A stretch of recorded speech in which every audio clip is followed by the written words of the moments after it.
ननद के पति से शादी। मेनका, देखिए मैं कुछ नहीं जानती, आपको आना ही पड़ेगा। मेनका किसी से फ़ोन पर बात कर रही थी, तभी उसकी ननद सुगंधा वहाँ पर आ गई। सुगंधा, अरे भाभी, किसको बुलवाने की बात चल रही है? मेनका यूं अचानक सुगंधा को देखकर हैरान हो गई। डरकर उसने फ़ोन कट कर दिया और फ़ोन बेड पर रखकर बाथरूम के अंदर चली गई। सुगंधा, ऐसी कौन सी बात हो गई जिस बात से डरकर भाभी को बाथरूम लगाई? तभी सुगंधा की नज़र फ़ोन पर गई। उसने कॉल हिस्ट्री चेक की तो उससे पता लगा कि वो उसके ही मंगेतर नेहाल से बात कर रही थी। सुगंधा, भाभी नेहाल से आखिर क्या बात कर रही थी? आने तो बाहर पूछती हूँ। थोड़ी देर बाद खुद को हुस्न की परी समझने वाली मेनका बाथरूम से बाहर आ गई। बाहर आते ही सुगंधा ने उससे पूछा, सुगंधा भाभी, आप मेरे मंगेतर से फ़ोन पर क्या बात कर रही थी? मेनका ने हड़बड़ाते हुए कहा, हाँ क्यों, मैं तेरे मंगेतर से बात नहीं कर सकती क्या? सुगंधा, क्यों नहीं भाभी, आप नेहाल से बात कर सकती हैं, लेकिन आप उन्हें बुलाने की बात कर रही थी, ये कुछ समझ में नहीं आया। मेनका ने बात को घुमाते हुए कहा, बात दरअसल ऐसी है कि नेहाल के घर वाले तुझे आज शाम को देखने आने वाले हैं और वो कह रहे थे कि मेरे माँ बाप जिस भी लड़की इसको पसंद कर देंगे, मैं उससे शादी कर लूँगा। सुगंधा, वैसे भाभी, नेहाल ने बात बिल्कुल सही कही। खैर, शाम को नेहाल का परिवार सुगंधा को देखने आया। सुगंधा किचन में चाय बना रही थी, तभी वहाँ पर उसकी भाभी मेनका आ गई। मेनका, अरे मेरी प्यारी ननद, तुझे देखने लड़का आया है, तू जल्दी से जाकर तैयार हो जा, तब तक मैं चाय बना देती हूँ। सुगंधा, थैंक यू भाभी, लेकिन चाय लेकर मैं ही जाऊँगी। सुगंधा तैयार होने अपने कमरे में चली गई और मेनका ने चाय में बेहोशी की दवा डाल दी, वो भी सिर्फ एक कप में, और वो कप सबके आगे रखा ताकि नेहाल वही कप उठा ले। सुगंधा, भाभी कैसी लग रही हूँ मैं? मेनका, क्या बात है सुगंधा, तुझे देखते ही नेहाल बेहोश हो जाएगा। देख लेना, ये लो चाय नाश्ता लेकर जाओ, पर ध्यान रहे सबसे पहले नेहाल को ही चाय देना। सुगंधा ने वैसा ही किया। सुगंधा के पिता, खन्ना साहब, ये हमारी बेटी है जिसकी फ़ोटो पंडित जी ने आपको दिखाई थी। अगर नेहाल चाहे तो अकेले में जाकर बातचीत कर सकता है। खन्ना साहब, हाँ बेटा, नेहाल जाओ, सुगंधा से अकेले में जाकर बात कर लो। चाय पीते पीते नेहाल को थोड़ा सा सरूर चढ़ने लगा। नेहाल, अरे नहीं नहीं, मुझे कोई बात नहीं करनी। अगर आप सभी को रिश्ता मंजूर है तो मुझे भी मंजूर है। अगर आप सभी को रिश्ता मंजूर नहीं है तो मुझे भी मंजूर नहीं है। इतने में वहाँ सुगंधा की भाभी मेनका आ गई और हाथ पकड़कर उन दोनों को अपने कमरे में ले गई। मेनका, अरे क्या बच्चों की तरह शर्मा रहे हो तुम लोग? अब तुम दोनों चुपचाप बातचीत कर लो, कोई नौटंकी नहीं चाहिए मुझे। अगर कहो तो मैं चली जाती हूँ यहाँ से। नेहाल, अरे नहीं नहीं, आप यहीं रुकिए, वरना घर वाले क्या समझेंगे। सुगंधा, मुझे आपसे कुछ भी नहीं जानना है, आप और आपका परिवार मुझे पसंद है। अगर आप मुझसे कुछ पूछना चाहते हैं तो पूछ सकते हैं। नेहाल, हाँ हाँ हाँ, नहीं मैं। नेहाल कुछ बोलने ही वाला था कि तभी वो बेहोश होकर बेड पर गिर गया। सुगंधा, भाभी ये क्या हो गया? आप तो शादी से पहले नर्स रह चुकी हैं ना? जल्दी देखिए, मैं भैया को बुला कर लाती हूँ। मेनका, किसी को कुछ बताने की ज़रूरत नहीं है, बस थोड़ा सा स्ट्रेस होने की वजह से बेहोश हो गया है। तुम ऐसा करो, चुपके से पानी लेकर आओ, तब तक मैं इसे देखती हूँ। सुगंधा चुपके से पानी लेने चली गई। इधर मेनका ने नेहाल को अपने गले से लगा लिया। थोड़ी देर बाद जैसे ही सुगंधा अंदर आई, मेनका नेहाल से अलग हो गई। सुगंधा, ये लीजिए भाभी पानी। मेनका ने नेहाल के मुंह पर पानी डाला, जिससे उसे होश आ गया। मेनका, क्या डरते हो होने वाले नंदोई साहब? होने वाली बीवी को देखकर ही बेहोश हो गए, कमाल है। नेहाल और सुगंधा का रिश्ता तय हो गया और दोनों की धूमधाम से शादी हो गई, लेकिन मेनका की नज़र नेहाल पर ही थी। सुगंधा अब अपने ससुराल जा चुकी थी, लेकिन मेनका बार बार जानबूझकर सुगंधा को फ़ोन करती रहती और उससे बात करने की बजाय नेहाल से ही बात करती रहती। मेनका, कैसी हो हमारी ननद? ससुराल में मज़ा आ रहा है ना या नहीं? सुगंधा, भाभी नेहाल बहुत अच्छे इंसान हैं और इनका परिवार भी बहुत अच्छा है। मुझे यहाँ पर घर की कमी महसूस ही नहीं होती। मैंने कहा ये तो बहुत अच्छी बात है, इसी बात पर मेरी बात नंदोई जी से कराओ, जरा उनकी भी खबर लेनी है। सुगंधा हाँ हाँ अभी कराती हूँ। सुगंधा ने फोन निहाल को दे दिया। अब मेनका का ये रोज का काम हो गया। वो सुगंधा को फोन करती लेकिन घंटों निहाल से ही बात किया करती थी। एक रोज मेनका ने अपनी सासू माँ और पति से कहा, सासू माँ 6 महीने हो गए हैं, आपको बेटी की याद नहीं आती और आप दिन भर काम में ही बिजी रहती हैं। आपको अपनी बहन की याद नहीं आती। हम लड़कियों के साथ यही होता है, शादी होने के बाद मायके वाले भूल जाते हैं हमें। सुगंधा का पति, ये कैसी बातें कर रही हो तुम? मैं भला अपनी बहन को क्यों भूलूंगा?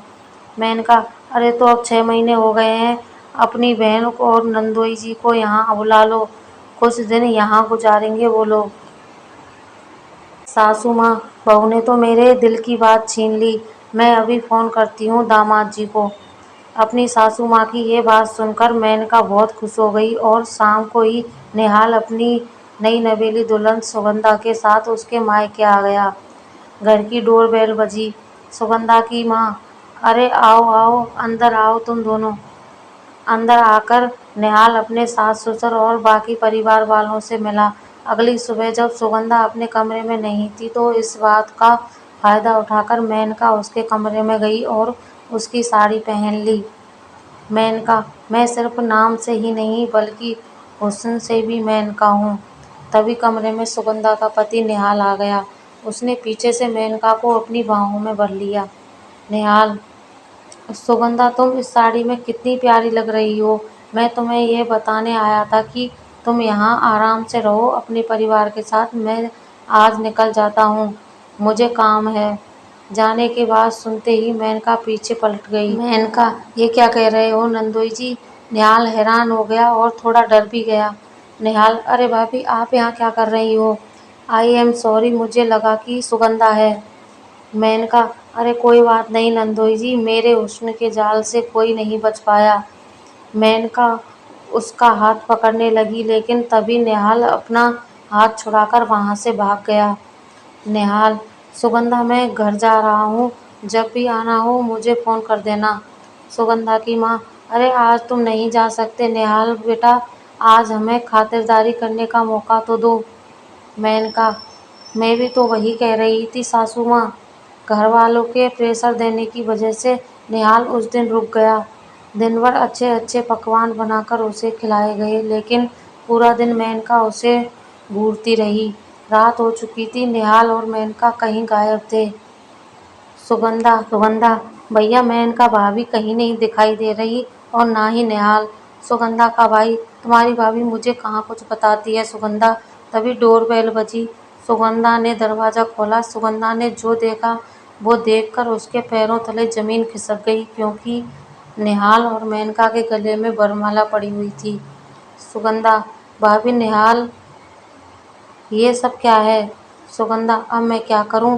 सुगंधा, निहाल पर पहले से ही नज़र रखी थी। अगर निहाल की शादी तुमसे ना होती तो वो मेरे जाल में नहीं फंस पाता। इतने में सुगंधा का भाई आया और उसने निहाल की गिलेबान पकड़ ली। भाई साले, मैं तुझे इतना अच्छा इंसान समझता था और तू मेरी बीवी के साथ ही चक्कर चला बैठा। तुझे मैं छोड़ूंगा नहीं, पहले तुझे मारूंगा उसके बाद मेनका को मौत के घाट उतार दूंगा। अचानक घर में महाभारत मच गया। सारे लोग हैरान और परेशान हो गए।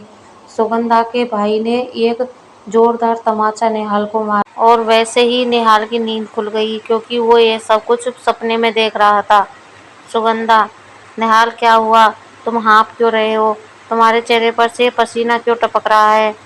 कोई बुरा सपना देख लिया क्या? निहाल, सुगंधा, लगता है अब मुझे तुम्हें बताना ही पड़ेगा। निहाल, क्या बताना पड़ेगा? जो भी हो वो बता दो, परेशान मत हो। सुगंधा, ये जो तुम्हारी मैन का भाभी है ना, ये मुझ पर लाइन दिया करती है। जब भी देखती है मुझे गलत नज़रों से ही देखती है। इतना सुनते ही सुगंधा हंसने लगी। सुगंधा, अच्छा तो तुम इस बात से परेशान हो? भाभी बहुत ही चुलबुले नेचर की और बहुत ही मॉडर्न ख्याल की है। वो सभी के साथ ऐसा ही बिहेव करती है। सो जाओ। निहाल उसके कहने पर सो गया। लेकिन अगली सुबह जब बाथरूम के अंदर से निहाल टॉवल मांग रहा था तब मेनका उसे टॉवल देने के बहाने बाथरूम में ही घुस गई।